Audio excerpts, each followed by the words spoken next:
My dear brothers in Islam, the shaitan was cursed. He was thrown out of paradise, guaranteed hellfire for eternity, and was given the curse of Allah Azza wa Jal for refusing one sajda. To who? To Adam, to a man. What's going to happen to us who refuse to bow down to the Lord of the heavens and the earth?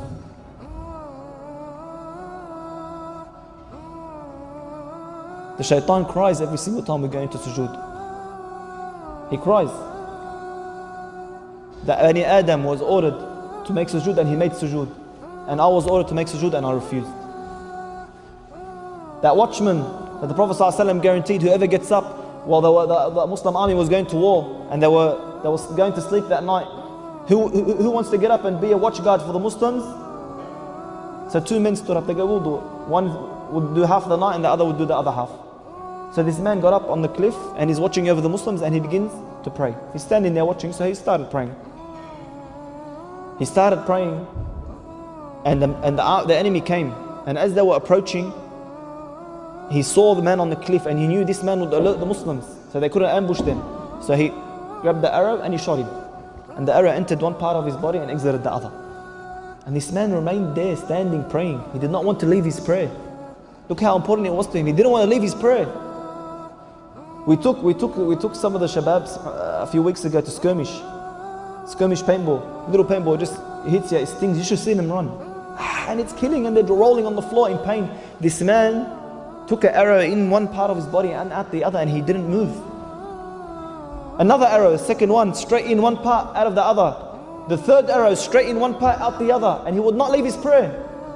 At the end, he left his prayer and he returned. As he was returning, he called the man who was supposed to take over his shift. So the man looked at him, he goes, why would you not pray? Why would you not leave the first shot you had taken? He said, by Allah, I was praying a prayer. And I was reading a surah that was so beautiful that I did not want to leave. I wanted to die as I was praying and reading that surah.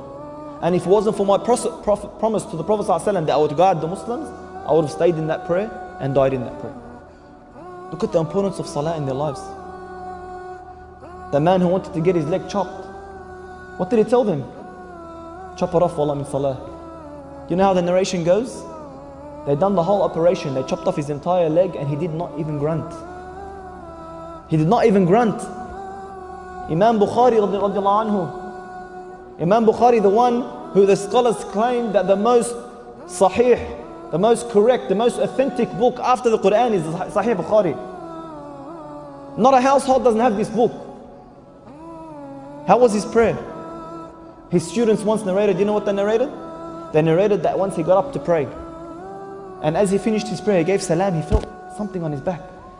So he moved his abaya and they saw hundreds of bee stings in his back. They go, what's that, ya Imam? He goes, I don't know. He prayed his entire prayer, a whole hive or whatever of bees attacked him and he didn't even feel it. He didn't even know what had happened until after he finished his prayer. Is this our prayer? Is this how our prayer is? Ali radiallahu anhu, look, why was he at such a great status? Very simple. One day he was praying and the house around him began to burn. He was in a house fire.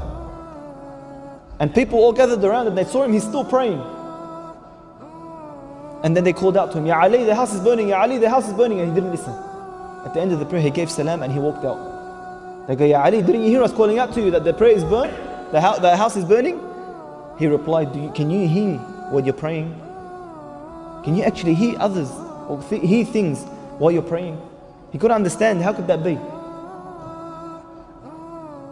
Is that the true value of salah in our lives? Seriously, do we have that khushu'?